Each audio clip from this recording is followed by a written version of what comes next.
તો આ અગાઉ આપણે સ્વાધ્યાય 3.1નો અભ્યાસ કરી ચૂક્યા. હવે આલેખની જે વાત કરી છે આપણે કે કેવી ભૌમિતિક અને કેવી બેઝિક રીતની વાત કરી છે. હવે આલેખ દોરવાનું તો આપણે ધોરણ 9માં તો શીખી જ ગયા છે, પણ અહીંયા આપણે બે રેખાઓના ઉકેલ આલેખ દ્વારા કેવી રીતે મેળવાય છે એની વાત કરવી છે. તો જુઓ, દ્વિચલ સુરેખ સમીકરણ યુગ્મના ઉકેલ માટે આલેખની રીત એટલે આલેખના આધારે શું શોધવાનું છે? ઉકેલ શોધવાનું છે. તો જુઓ, તો એના માટે આપણે ત્રણ કન્ડિશન તો જોઈ જ છે કે ત્રણ કન્ડિશનમાં કઈ છે? એક કે પહેલાં બંને રેખાઓ એકબીજાને એક બિંદુમાં છેદે. બીજું, બંને રેખા એકબીજાને છેદે જ નહીં. ત્રીજું, બંને રેખા એકબીજા પર સંપાત થતી હોય. બરાબર છે, એટલે પરસ્પર સંપાત થતી હોય. તો આ ત્રણ કન્ડિશનના આધારે જ આપણે અહીંયા ઉકેલ શોધવાના છે. તો આલેખાત્મક રજૂઆત ધોરણ 9માં આપણે ભણી ગયા તે મુજબ કોઈપણ દ્વિચલ સુરેખ સમીકરણનો આલેખ દોરવા માટે આપણે તેના ઓછામાં ઓછા બે ઉકેલની જરૂર પડે. જેમ મેં તમને કહ્યું એમ.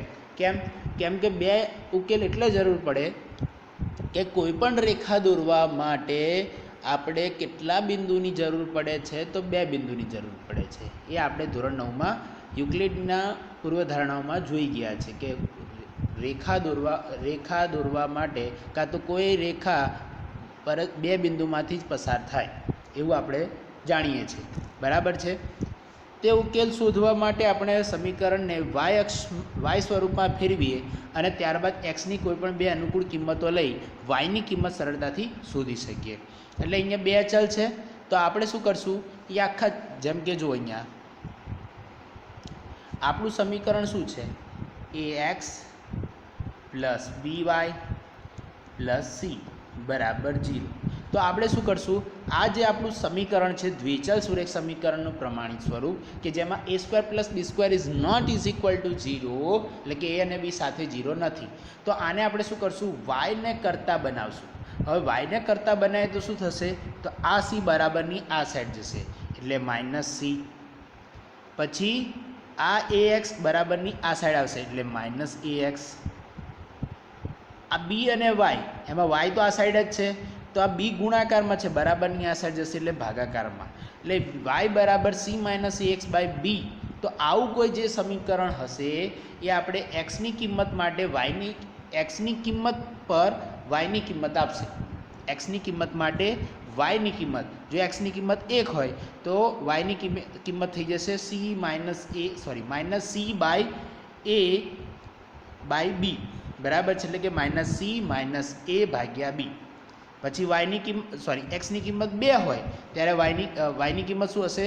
-c - 2a ભાગ્યા b. તો પછી જે c a b ની જે કિંમત હોય અહીંયા મૂકી દેવાની. હવે જો ત્યારબાદ ક્રમયુક્ત જોડ XY ને સંગત બિંદુઓ આલેખી તે બિંદુઓમાંથી પરસ્પર થતી રેખાઓ દોરીએ છીએ. આ પ્રમાણે મળેલ રેખા એ આપણે આપેલ સમીકરણનો આલેખ અથવા તો આલેખાત્મક રજૂઆત બને છે. એટલે કે આપણે એનો આલેખ દોરી શકીએ છીએ. હવે સુરેખ સમીકરણ યુગ્મના પ્રકાર. સુરેખ સમીકરણ યુગ્મ કોને કહેવાય? કે જેમાં બે સમીકરણ આવતા હોય. હવે અહીંયા સુરેખ સમીકરણ એટલે રેખા તો મળવાની જ છે, સુરેખ જ હોવાની. હવે એના પ્રકાર કયા છે? તો 3 પ્રકાર છે. એમાં આપણે જોઈએ પહેલો સુસંગત. એની પણ આપણે વાત તો કરી ગયા છે. બરાબર છે, કે જેનો એક ઉકેલ તો આપણને મળતો જ હોય. બરાબર છે, કે જે છેદતી હોય એવું આપણે જોયું. સુસંગત સમીકરણ યુગ્મ, જે સુરેખ સમીકરણ યુગ્મને અનન્ય ઉકેલ હોય અથવા તો અનન્ય ઉકેલ હોય અથવા તો અનંત ઉકેલ હોય. આપણે જ્યારે સુસંગતની વાત કરી હતી ત્યારે જોયું હતું કે બે રેખાઓ એકબીજાને એક બિંદુમાં છે તે અથવા તો પરસ્પર એકબીજા પર સંપાત થતી હોય. આ બે કિસ્સાને ધ્યાનમાં રાખીને આપણે સુસંગત કીધું હતું. તો સુસંગત એટલે એક બિંદુમાં છેદે. જે એક બિંદુમાં છેદે એટલે અનન્ય ઉકેલ, એટલે એક બિંદુ થઈ ગયું. અને અનંત ઉકેલ એટલે એકબીજા પર સંપાત થતી હોય, એટલે કે જેટલા પણ બિંદુઓ હોય બધા બિંદુઓ એટલે અનંત ઉકેલ હોય તેવા સમીકરણ યુગ્મને સુસંગત જોડ કહે છે. જો સમીકરણ યુગ્મને અનન્ય ઉકેલ હોય તો તેમનો આલેખ બે ભિન્ન છેદતી રેખાઓ, અને જો સમીકરણ યુગ્મ અનંત ઉકેલ હોય તો તેમનો આપેલી સંપાતી રેખાઓ હોય. સંપાતી રેખાઓ દ્વારા દર્શાવતા સમીકરણને અવલંબી સમીકરણો પણ કહેવામાં આવે છે. એટલે અહીંયા એટલું યાદ રાખવાનું, જો સુસંગતની જ ખાલી વાત કરતી તો આપણે અનંત ઉકેલ પર એટલું બધું જલ્દી પેલું નહીં આવી જવાનું. આપણે પહેલાં એક એટલું માની લેવાનું કે આનો અનન્ય ઉકેલ છે. જો એક કરતાં વધારે ઉકેલ મળે, સુસંગત હોય ને એક કરતાં વધારે ઉકેલ મળે તો જ આપણે એવું માનવાનું કે રેખા સંપાતી છે, બાકી નહીં. બરાબર છે. અસંગત સમીકરણ યુગ્મ, તો જે સુરેખ સમીકરણ યુગ્મને એક પણ ઉકેલ ન હોય, એટલે કે હવે એક પણ ઉકેલ ક્યારે ના હોય કે જ્યારે બંને રેખાઓ એકબીજાને છેદતી ના હોય. છેદતી ક્યારે ના હોય? પરસ્પર સમાંતર હોય ત્યારે. તો સમીકરણ યુગ્મને અસંગત જોડ તો સુસંગત ન હોય તેવી જોડ કહે છે, અને અસંગત સમીકરણ યુગ્મને આલેખ પરસ્પર સમાંતર રેખાઓ હોય છે. હવે અવલંબિતની જે વાત કરી છે એ જ, તો અવલંબિત સમીકરણ યુગ્મ, તો અવલંબિત સમીકરણ સુરેખ સમીકરણ યુગ્મને અનંત ભિન્ન ઉકેલ હોય છે, એટલે એક કરતાં વધારે ઉકેલ. આવી જોડને અવલંબિત સમીકરણ યુગ્મ કહે છે. યાદ રાખો કે અવલંબિત સમીકરણ યુગ્મ હંમેશા સંગત જ હોય છે. અવલંબિત સમીકરણ યુગ્મનો આલેખ સંપાતી રેખા હોય છે. બરાબર છે. એટલે કે જેના ઉકેલ મળે એ સુસંગત અને જેના ઉકેલ ના મળે એ અસંગત. અને સુસંગતમાં પણ બે પ્રકાર, એક અનન્ય ઉકેલ અને બીજો અનંત ઉકેલ. અને અનંત ઉકેલને આપણે કહીએ છીએ અવલંબી સુરેખ સમીકરણ યુગ્મ. હવે આપણે જાણીએ છીએ કે આપણી સુરેખ સમીકરણ યુગ્મ એટલે શું, કે બે સમીકરણ તો હશે જ. તો જો સમીકરણ યુગ્મના સહગુણકો અને તેમની વચ્ચે શું સંબંધ રહેલો છે તેની વાત કરવી છે. તો ધારો કે ચલ x અને ચલ y ધરાવતા સમીકરણ યુગ્મ a1x + b1y + c1 = 0, અને બીજું સમીકરણ છે a2x + b2y + c2 = 0, જ્યાં a1² + b1² ≠ 0, મતલબ a1 અને b1 સાથે 0 નથી. a2² + b2² ≠ 0, એટલે a2 અને b2 સાથે 0 નથી. જો પહેલો કિસ્સો, જો a1 ભાગ્યા a2 એટલે કે a1/a2 is not equal to b1/b2, જો a1 ભાગ્યા a2 અને b1 ભાગ્યા b2 બંને સરખા ન થાય તો સમીકરણની જોડ સુસંગત છે અને તેઓ આપેલ બે છેદતી રેખાઓ છે. બરાબર છે. સુસંગત છે અને તે છેદે છે એટલે કે એમને અનન્ય ઉકેલ મળશે. એટલે કે a1/a2 is not equal to b1/b2, તો એક જ ઉકેલ તમને એટલે કે અનન્ય ઉકેલ મળશે. અનન્ય એટલે એક માત્ર ને એક. પછી કહે છે બીજું કે જો a1/a2 b1/a2 બરાબર b1/b2 is not equal to c1/c2. જોજો a1/a2 બરાબર b1/b2 is not equal to c1/c2, તો સમીકરણોની જોડ અસંગત છે અને તેઓનો આલેખ બે સમાંતર રેખાઓ છે. બરાબર છે. એટલે શું કહેવા માગે છે કે જો a1/a2 બરાબર b1/b2 થાય અને સાથે સાથે is not equal to c1/c2 થાય તો બંને રેખાઓ કેવી હશે? પરસ્પર સમાંતર. અને પરસ્પર સમાંતર હોય તો એમનો ઉકેલ શક્ય નથી. એટલે જો a1/a2 is not equal to b1/b2 હોય તો અનન્ય ઉકેલ a1/a2 is equal to b1/b2 is not equal to c1/c2, તો એક પણ ઉકેલ નહીં. એટલે કે સમાંતર રેખાઓ. અને ત્રીજી કન્ડિશન, જો a1/a2 બરાબર b1/b2 બરાબર c1/c2, એટલે કે સહગુણકો a1/a2 b1/b2 અને c1/c2 હોય તો સુરેખ સમીકરણોની જોડ સુસંગત અને અવલંબી છે. હવે અવલંબી હોય એનો મતલબ શું છે કે બંને રેખા પરસ્પર સંપાતી થતી હોય, એકબીજા પર બંધ બેસતી હોય અને તેઓનો આલેખ બે સંપાતી રેખાઓ છે. એટલે a1/a2 is not equal to b1/b2, તો સુસંગત અને એમનો બે છેદતી રેખા એટલે અનન્ય ઉકેલ. a1/a2 is not equal to b1/b2 is not equal to c1/c2, તો સમાંતર રેખાઓ એટલે એક પણ ઉકેલ નહીં. અને a1/a2 is equal to b1/b2 is equal to c1/c2, તો અવલંબી બે સંપાતી રેખાઓ અને અનંત ઉકેલ. કેવા ઉકેલ? અનંત ઉકેલ. બરાબર છે. હવે ઉપરના ત્રણેય શરતો પણ પ્રતીપ સાચા છે. પ્રતીપ એટલે કે એનાથી ઉલટું, કે જો બે છેદતી રેખાઓ હોય તો તમને a1/a2 is not equal to b1/b2. બરાબર છે. એટલે કે જો એક જ ઉકેલ હોય તો આ વસ્તુ સાચી થાય. એટલે કે એનાથી ઉલટું. પછી જો બે સમાંતર રેખાઓ હોય તો A1 તો એમના સહગુણકો વચ્ચેનો સમીકરણનો સંબંધ શું હશે? તો A1 ભાગ્યા A2 is equal to B1 ભાગ્યા B2 is not is equal to C1 ભાગ્યા C2. અને જો સંપાતી રેખાઓ હોય, અવલંબી રેખાઓ હોય તો એમની વચ્ચેનો સંબંધ પણ આ જ મળશે. A1 ભાગ્યા A2 is equal to B1 ભાગ્યા B2 is equal to C1 ભાગ્યા C2. તો જો અહીંયા કોષ્ટકમાં અહીંયા તમને વધારે સમજૂતી મળશે. અહીંયા બે સુરેખ સમીકરણો યુગ્મ આપ્યા છે. અહીંયા સુરેખ સમીકરણ યુગ્મ આપેલ છે. આ એક સમીકરણ અને આ બીજું સમીકરણ. એમાં x અને y બંનેમાં ચલ છે. હવે શું કહે છે? A1 ભાગ્યા A2. તો A1 ભાગ્યા A2 આની વાત કરીએ તો જો 2/4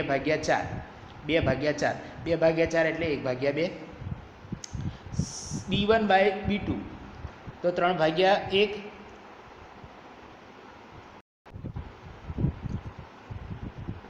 પછી C1 બાય C2 તો C1 અહીં કેટલા છે? -5. C2 કેટલા છે? -2. આ C1 અને આ C2 તો -5 -2 તો -5 ભાગ્યા -2 એટલે કેટલા થાય? આ જેમ ગુણાકારમાં વત્તા વત્તા વત્તા વત્તા, ઓછા ઓછા વત્તા, ઓછા વત્તા ઓછા, ઓછા ઓછા ઓછા વત્તા ઓછા, એમ ગુણાકારમાં જે સંબંધ છે એવું ભાગાકારમાં પણ છે. બરાબર છે?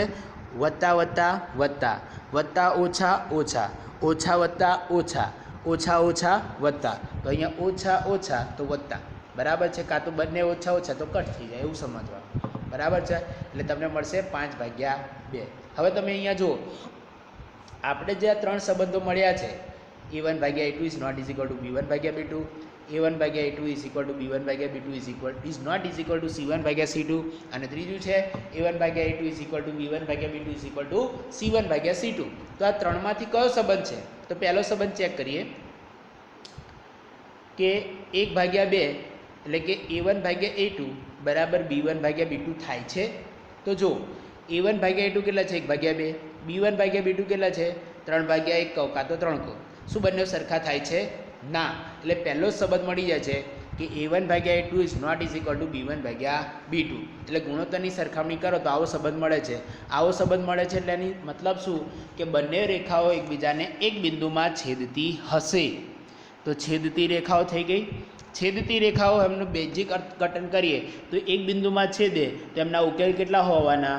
એક અને માત્ર એક, એટલે કે અનન્ય ઉકેલ. તો જો અનન્ય ઉકેલ મળશે. એટલે આનો ઉકેલ કયા છે એને આપણને ખ્યાલ નથી, પણ આનાથી એટલું ખ્યાલ આવી જાય છે કે આના એક ઉકેલ છે, બે ઉકેલ છે, ત્રણ ઉકેલ છે, કેટલા ઉકેલ છે. બરાબર છે? કે મળશે કે નહીં મળે એ આનાથી આપણને ખ્યાલ આવી જશે. બીજા સમીકરણમાં જો 2x + 3y - 12 is equal to 0, 4x + 6y - 24 is equal to 0. તો અહીંયા A1 2/A2 તો 2/4, તો 2/4 1/2, 3/6 B1/B2 એટલે 3/6 1/2, અને C1/C2 તો -12 -24 તો માઇનસ માઇનસ પ્લસ 12/24 એટલે 1/2. હવે તમે અહીંયા જુઓ A1 ભાગ્યા A2 અને B1 ભાગ્યા B2 કેવા છે? સરખા છે? સરખા છે. ઓકે. પછી A1 ભાગ્યા A2 બરાબર B1 ભાગ્યા B2 તો મળ્યું. શું એના બરાબર C1 ભાગ્યા C2 થાય છે કે નહીં? તો જો 1/2 1/2 1/2 એટલે ત્રણે ત્રણ સરખા મળ્યા. તો A1 ભાગ્યા A2 બરાબર B1 ભાગ્યા B2 બરાબર C1 ભાગ્યા C2 એટલે ત્રણે ત્રણ સરખા મળે છે. એનો મતલબ શું થઈ ગયો કે આલેખાત્મક રજૂઆત જો જોવામાં આવે તો આ બંને રેખાઓ કેવી છે? સંપાતી રેખાઓ છે, એટલે કે અવલંબી રેખાઓ છે, અને આમના ઉકેલ અનંત ઉકેલ મળશે. કેવા મળશે? અનંત ઉકેલ. તો આ બેઝિક અર્થઘટન થયું.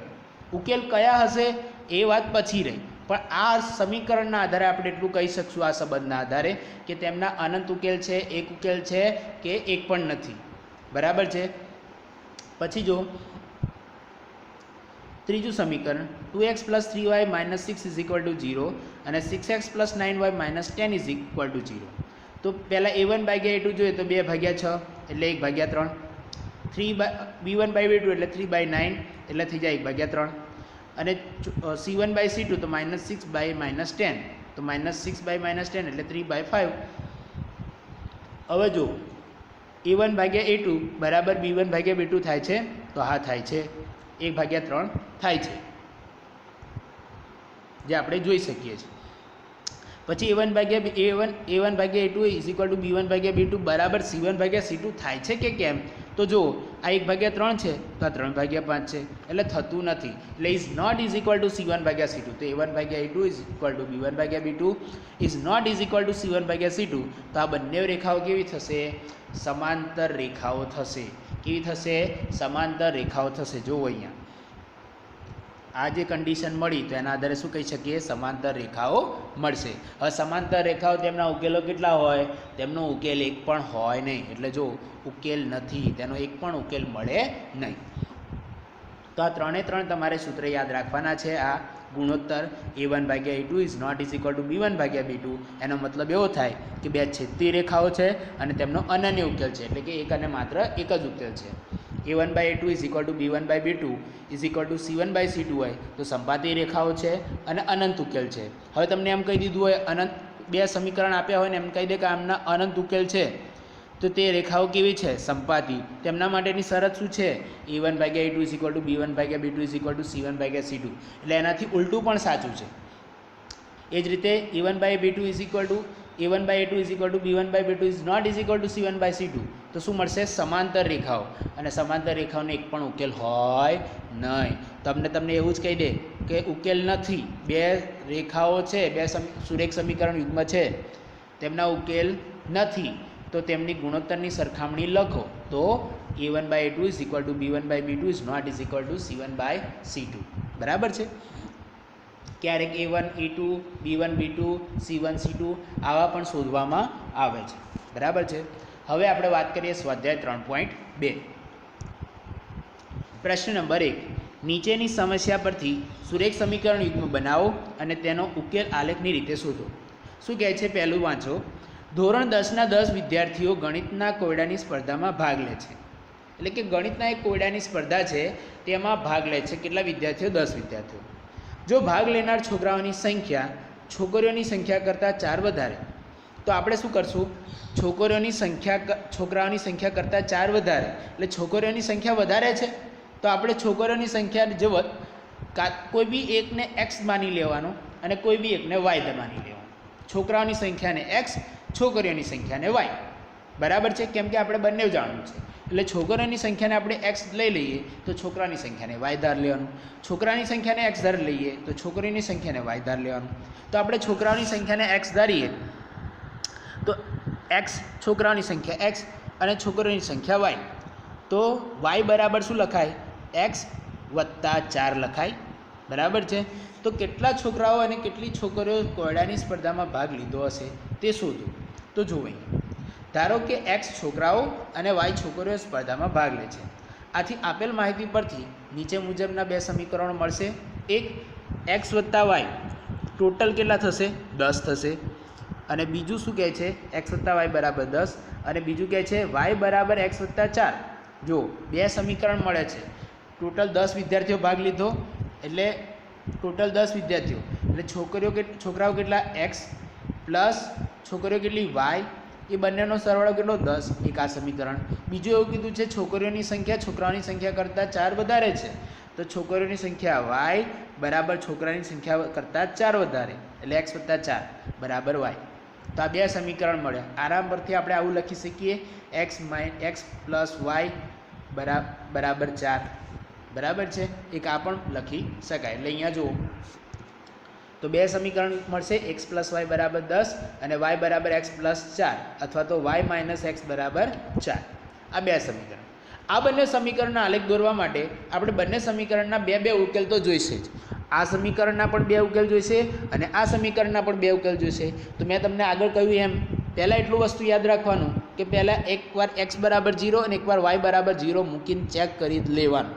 પછી જો એ તમને ના મળતા હોય કે બહુ અલગ ઓડ મળતા હોય, એટલે કે અપૂર્ણાંક છે કે કોઈ મોટી સંખ્યાઓ મળતી હોય તો એને નહીં લેવાનું, પણ જો નાની સંખ્યા મળતી હોય તો પછી એ લઈ લેવાનું. જેમ કે જો અહીંયા x બરાબર આપણે એકવાર લઈએ 0, પહેલું સમીકરણ છે x પ્લસ y, તો x પ્લસ વાયમાં આપણે લઈએ x બરાબર 0, તો y બરાબર શું મળશે? તો જો x બરાબર 0 મૂકી દે તો 0 વત્તા y, તો 0 વત્તા y એટલે y વાય બરાબર કેટલા થઈ ગયા 10. એટલે જ્યારે એક્સની કિંમત 0 હશે ત્યારે વાયની કિંમત 10 હશે. એ જ રીતે બીજા સમીકરણમાં પણ આપણે શું કરશું, એક્સની કિંમત 0 મૂકશું.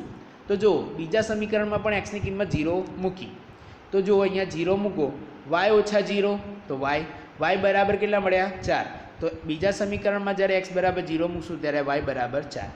એ જ રીતે બીજા હવે પહેલા સમીકરણમાં એક્સ બરાબર 0 મૂક્યો તો હવે વાય બરાબર 0 મૂકીને ચેક કરી લો.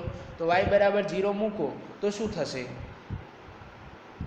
તો અહીંયા જ્યારે વાય બરાબર 0 મૂકશો તો એક્સ બરાબર 10 અને અહીંયા જ્યારે વાય બરાબર મૂકશો તો એક્સ બરાબર -4 મળશે. બરાબર છે. તો -4 એક્સ બરાબર -4 એટલે તમારે ડાબી બાજુ પણ વધારે દોરવા પડશે.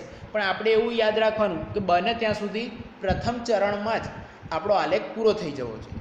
તો એના કરતાં આપણે શું કરશું, હવે વાય બરાબર 0 ના મૂકતા આપણે વાય બરાબર બીજી કોઈ સંખ્યા મૂકશું કે જે અહીંયા 4 કરતાં મોટી પડે. તો 4 કરતાં વાયની કિંમત મોટી હોય એવી કઈ હશે, તો 5, 6, 7, 8 એવી કોઈ પણ લઈ શકીએ. તો આપણે વાયની કિંમત લઈશું 5 લો કે 6 લો. બરાબર છે. તો વાય અહીંયા જો વાય બરાબર 5, એક્સ બરાબર 5 તો વાય બરાબર 5. પછી અહીંયા વાય બરાબર 2 એક્સ બરાબર 2 તો વાય બરાબર કેટલા મળે છે 6. બરાબર છે. તો આવી બધી કિંમતો અહીંયા લેવાની છે. અને એ ના ફાવે તો પછી 1, 2, 3, 4, 5, 6, 7, 8 એવી 5-6 કિંમતો લઈ લેવાની. જે તમને સુટેબલ લાગે એ તમારે લઈ લખી દેવું. બરાબર છે. એટલે બહુ અહીંયા કન્ફ્યુઝ થવાની જરૂર પણ નથી. હવે જે આ બંને કિંમતો મળી છે, આ 4 કિંમતો, તો પહેલાં આનો આલેખ દોરી દઈએ, એક્સ પ્લસ વાયનો આલેખ દોરી દઈએ. બરાબર છે. એક્સ પ્લસ વાય બરાબર 10નો આલેખ દોરી દઈએ. તો આ રેખાનો આલેખ તો જો પહેલાં તો આપણે શું કરીશું, એક્સ અને વાય અક્ષ દોરીશું. પ્રમાણ માપ લઈએ તો એક્સ અક્ષ પર 1, 2, 3, 1 સેન્ટીમીટર બરાબર 1 એકમ અને વાય અક્ષ પર 1 સેન્ટીમીટર બરાબર 1 એકમ. તો એ રીતે લઈએ. પછી જુઓ તો આપણને એક્સ બરાબર 0 તો વાય બરાબર 10. તો એક્સ બરાબર 0 ક્યાં હોય, વાય અક્ષ પર, અને વાય બરાબર 10 એટલે અહીંયા એક્સ બરાબર 0 અને વાય બરાબર 10 એટલે એક બિંદુ અહીંયા મળ્યું. બીજું બિંદુ મળે છે 5, 5 એટલે એક્સની કિંમત 5 હોય તો એક્સની કિંમત 5 આ રહી, અને વાયની કિંમત પણ 5 હોય તો એ પણ આ રહી. બરાબર છે. અહીંયા આ બંને ભેગા થાય તો આ 5 અહીંયા અને આ 5 અહીંયા, તો આ બંને ભેગા અહીંયા થાય છે તો આ 5, 5. હવે આ બંનેમાંથી પસાર થતી એક રેખા દોરવાની. હવે એ જે રેખા મળી એ જ આપણી એક્સ વત્તા વાય બરાબર 10. બરાબર છે. એ જ રીતે હવે આ રેખાના સમીકરણ જોઈએ, એટલે કે વાય માઇનસ એક્સ બરાબર 4. તો જો તો એક્સ બરાબર 0 તો વાય બરાબર 4. તો એક્સ બરાબર 0 ક્યાં હશે, અહીંયા વાય અક્ષ પર, અને વાય બરાબર 4 એટલે 0, 4 ક્યાં હશે અહીંયા, તો આ થઈ ગયું 0, 4. તો એક બિંદુ મળ્યું. બીજું બિંદુ શું છે, 2, 6. 2 એક્સ અક્ષ અને 6 વાય અક્ષ. તો આ 2 એક્સ અક્ષ અહીંથી ઉપર જવાનું, અને આ 6 વાય અક્ષ એ બંને જ્યાં છેદે ત્યાં આપણું બિંદુ, એટલે અહીંયા 2, 6. હવે આ બંનેમાંથી પસાર થતી રેખા દોરો. આ જે રેખા દોરી એનું નામ આપવાનું વાય માઇનસ એક્સ બરાબર 4. એટલે જો આ જે રેખા છે એનું નામ છે વાય માઇનસ એક્સ બરાબર 4. હવે આ બંને છેદે છે ક્યાં, તો જો અહીંયા આગળ છેદે. તો આ જુઓ તો આ કયો અક્ષ થાય છે, વાય. આ વાય પર કયું બિંદુ મળશે, 7, અને આ એક્સ અક્ષ પર કયું બિંદુ મળશે, 3. એટલે આ જે બિંદુ છે થઈ ગયું પહેલાં એક્સ વાય તરીકે લખાય તો એક્સ અક્ષ મળ્યો 3 અને વાય અક્ષ મળ્યો 7 એટલે 3, 7. તો આ થઈ ગયો આ બે સમીકરણનો ઉકેલ. આ શું થઈ ગયો, બંને સમીકરણનો ઉકેલ, જેને આલેખાત્મક રીત કહેવાય છે. તો જો ઉપરોક્ત આલેખમાં બે બિંદુઓ 3, 7માં છેદે છે. આથી એક્સ બરાબર 3 અને વાય બરાબર 7 એ આપણા મેળવેલ સમીકરણ યુગ્મનો ઉકેલ છે. આમ 3 છોકરાઓ અને 7 છોકરીઓ એ કોયડાની સ્પર્ધામાં ભાગ લીધી હશે. કેમ, એક્સ બરાબર 3 મળ્યા, એક્સ બરાબર એટલે છોકરાઓની સંખ્યા, વાય બરાબર 7 મળ્યા, વાય બરાબર એટલે છોકરીઓની સંખ્યા. એટલે 3 છોકરાઓ અને 7 છોકરીઓ. અને ચકાસણી કરવી હોય તો શું કરવાનું, તો કોઈ બી એક સમીકરણ લો. આ સમીકરણ, ચલો આ સમીકરણ લીધું, એમાં એક્સની કિંમત કેટલી મળી 3, વાયની કિંમત કેટલી મળી 7. તો 3 + 7 કેટલા થાય 10, તો મળી જાય છે. એ જ રીતે અહીંયા પણ ચેક કરો, વાયની કિંમત કેટલી મળી 7, એક્સની કિંમત કેટલી મળી 3, તો 7 - 3 4 મળે છે. તો આ થઈ ગયું એની ચકાસણી. એટલે જો અહીંયા x બરાબર 3 અને y બરાબર 7 એ પ્રશ્નમાં આપેલા બંને શરતોનું સમાધાન કરે છે. તો આ એની ચકાસણી થઈ ગઈ. એ જ રીતે પ્રશ્ન નંબર 1 નો બીજો, 5 પેન્સિલ અને 7 પેનની કુલ કિંમત 50 રૂપિયા છે અને તે જ કિંમતવાળી 7 પેન્સિલ અને 5 પેનની કુલ કિંમત 46 રૂપિયા છે. તો એક પેન્સિલ અને એક પેનની કિંમત શોધો. તો અહીંયા આપણે કિંમત કોની શોધવી છે? એક પેન્સિલ અને એક પેનની. તો આપણા બે ચલ થઈ ગયા. તો આપણે એક પેન્સિલની કિંમત માની લઈએ x રૂપિયા અને એક પેનની કિંમત ધારી લઈએ y રૂપિયા. તો એક પેન્સિલની કિંમત જો એક x રૂપિયા હોય તો 5 પેન્સિલની કિંમત કેટલી થઈ ગઈ? 5x. એ જ રીતે એક પેનની કિંમત જો y રૂપિયા હોય તો 7 પેનની કિંમત કેટલી થઈ ગઈ? 7y. બરાબર છે. એટલે અહીંયા જુઓ, ધારો કે એક પેન્સિલની કિંમત x રૂપિયા અને એક પેનની કિંમત y રૂપિયા છે. આથી આપેલ માહિતી પરથી તો જો 5 પેન્સિલ અને 7 પેન તો 5x અને 7y. 5x વત્તા 7y આ બંને કેટલામાં પડે છે? 5 પેન્સિલ અને 7 પેન આ બંનેનો સરવાળો કરો તો 50 રૂપિયા. એટલે 5x વત્તા 7y બરાબર 50. બરાબર છે. પછી બીજું શું કહે છે? 7 પેન્સિલ અને 5 પેન. તો એક પેન્સિલની કિંમત x તો 7 પેન્સિલની 7x, 5 એક પેનની y તો 5 પેનની 5y. તો હવે આ 7 પેન્સિલ અને 5 પેન કેટલા મળે છે? 46માં. તો 7x વત્તા 5y બરાબર 46. તો 7x વત્તા 5y બરાબર 46. તો આ બે સમીકરણો મળી ગયા. હવે આ બંને સમીકરણને આપણે શું કરશું? બે ઉકેલો શોધી લઈએ, કેમ કે આપણે એમનો આલેખ દોરવો છે. તો આ સમીકરણ પરથી આપણે y ની કિંમત શું મળશે? તો જુઓ, તો 50 ઓછા 5x ભાગ્યા 7 અને આના પરથી y ની કિંમત મળશે y બરાબર 46 ઓછા 7x ભાગ્યા 5. જો y બરાબર 50 ઓછા 5x ભાગ્યા 7. સમીકરણ 1 માટે 5x વત્તા 7y બરાબર 50 પરથી y બરાબર શું મળશે? 50 ઓછા 5x ભાગ્યા 7 મળે. હવે x બરાબર એક વાર 0 લઈ લો. જો x બરાબર 0 લેશો તો તમે અહીંયા 7 વડે ભગાશે નહીં, એટલે x બરાબર 0 લેવાનો કોઈ મતલબ નથી રહેતો. તો આપણે શું કરશું? x ની બીજી કોઈ કિંમત લઈ લઈએ. તો x ની કિંમત 1 મૂકીએ તો જો 50 ઓછા 5 કેટલા થશે? 45. તો આપણને 2 x ની કિંમત 2 લઈએ તો 5 દુ 10 એટલે 40 ભાગ્યા 7 એ પણ નહીં થાય. 5 તરી 15 એટલે 50 ઓછા 15 ભાગ્યા 7 એટલે 15 કેટલા થાય? 35 ભાગ્યા 7 એટલે 3 ની કિંમત આપણે મુકાશે, કેમ કે ભાગ 7 વડે ભાગ ચાલે છે. એટલે જો x બરાબર 3 તો 5 તરી 15, x બરાબર 3 તો 5 તરી 15, 50 ઓછા 15 ભાગ્યા 7 એટલે 50 ઓછા 15 એટલે 35 અને 35 ભાગ્યા 7 એટલે 5. એટલે 3 અને 5. જ્યારે x ની કિંમત 3 ત્યારે y ની કિંમત 5. હવે એ જ રીતે y ની કિંમત આપણે x ની કિંમત 0 મૂકીને ચેક કરી પણ આપણને મળતી નથી, અપૂર્ણાંક મળે છે. હવે y ની કિંમત આપણે 0 મૂકીએ તો y ની કિંમત 0, તો x ની કિંમત કેટલી મળે છે? તો જો આ 7 આ સાઈડ ગુણાકારમાં જાય એટલે 0 ગુણ્યા 7 એટલે 0. આ 5x આ સાઈડ આવે એટલે 5x બરાબર 50. હવે આ 5 ભાગાકારમાં આવે 50ની એટલે 50 ભાગ્યા 5 એટલે 10. એટલે જ્યારે y ની કિંમત 0 ત્યારે x ની કિંમત 10. બરાબર છે. તો આ થઈ ગયું પહેલા સમીકરણ માટે. બીજા સમીકરણ માટે પણ એવું કરી શકાય. તો y 7x વત્તા 5y બરાબર 46, ત્યારે y બરાબર શું થશે? તો આ 7x આ સાઈડ આવે એટલે 46 ઓછા 7x ભાગ્યા આ 5 ભાગાકારમાં જાય એટલે ભાગ્યા 5. તો 46 ઓછા 7x ભાગ્યા 5. તો x જ્યારે 0 હોય ત્યારે એની કિંમતો મળે એમ નથી. તો અહીંયા આપણે x ની 3 કિંમત લીધી હતી. તો x ની 3 તો કેટલા મળશે? 5. બરાબર છે.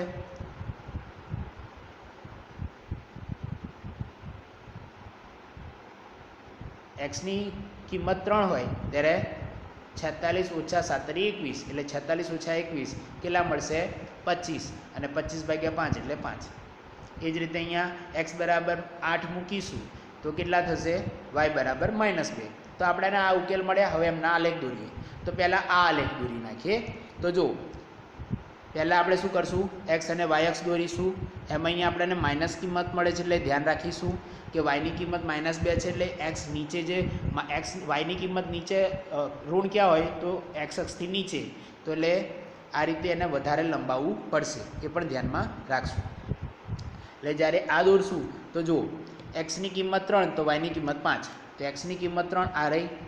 અહીં પ્રમાણમાં પણ લખી દેવાનું કે x અક્ષ પર 1 સેન્ટીમીટર બરાબર 1 એકમ અને y અક્ષ પર 1 સેન્ટીમીટર બરાબર 1 એકમ.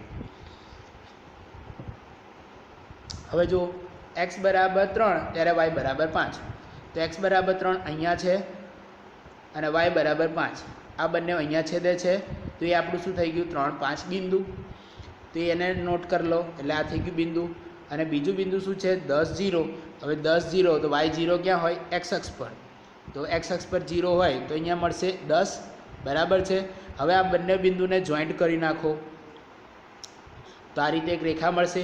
એ રેખાનું નામ શું આપીશું આપણે 5x + 7y બરાબર 10, સોરી 50, તો 5x + 7y બરાબર 50. એ જ રીતે બીજી રેખા દોરવી છે, તો x બરાબર 3 ત્યારે y બરાબર 5, x બરાબર 8 ત્યારે y બરાબર -2. તો જો આ તો બિંદુ આપણને પહેલાંથી જ મળી ગયું છે 3, 5.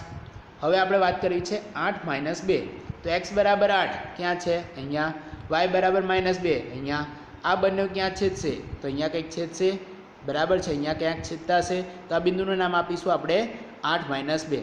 હવે આ બંનેને આપણે શું કરીશું ભેગા કરી દઈએ, આ રીતે ભેગા કરી દઈએ તો શું થશે આવું કંઈક મળશે.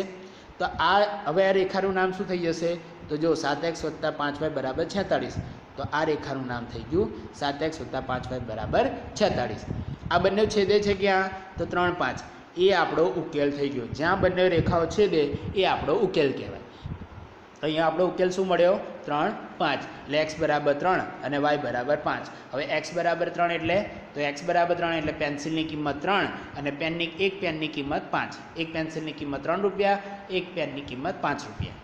એટલે જો અહીંયા ઉપરોક્ત આલેખમાં બે રેખાઓ બિંદુ 3, 5માં છેદે છે, આથી x બરાબર 3 અને y બરાબર 5 એ આપેલ આપણે મેળવેલ સમીકરણ યુગ્મનો ઉકેલ છે. આથી એક પેન્સિલની કિંમત 3 રૂપિયા અને એક પેનની કિંમત 5 રૂપિયા, એ તમે કોઈ પણ સમીકરણમાં મૂકીને પણ ચકાસી શકો છો. જેમ કે જુઓ x બરાબર 3 અને y બરાબર 5, તો x બરાબર 3 અહીં મૂકો અને y બરાબર 5 અહીં મૂકો, તો 5 તારીખ 15 અને 7 5 35, તો આ 15 + 35 કેટલા થાય 50, મળી ગયા 50. 7x + 5y, આ પણ જુઓ 7 તારીખ 21, 5 25, 21 + 25 46, બરાબર છે. તો આવા તમને અહીંયા બંને ઉકેલ સમાધાન કરે છે, જે ચકાસણી કરી શકાય છે. હવે વાત કરવી છે પ્રશ્ન નંબર 2ની. તો નીચેના સુરેખ સમીકરણ યુગ્મથી બનતી રેખાઓ એક બિંદુમાં છેદે છે કે સમાંતર છે અથવા સંપાતી છે, તેમ a1/a2, b1/b2 અને c1/c2 એમના જે ગુણોત્તર છે એમની તુલના કરીને આપણે શોધવું છે કે આ સમાંતર છે, એક બિંદુમાં છેદે છે એટલે કે અનન્ય ઉકેલ છે કે પછી સંપાતી રેખા છે. તો એના માટે આપણને ખબર છે a1/a2 is not is equal to b1/b2, તો અનન્ય ઉકેલ. a1/a2 is equal to b1/b2 is not is equal to c1/c2, તો સમાંતર રેખા. a1/a2 is equal to b1/b2 is equal to c1/c2, તો સંપાતી રેખા.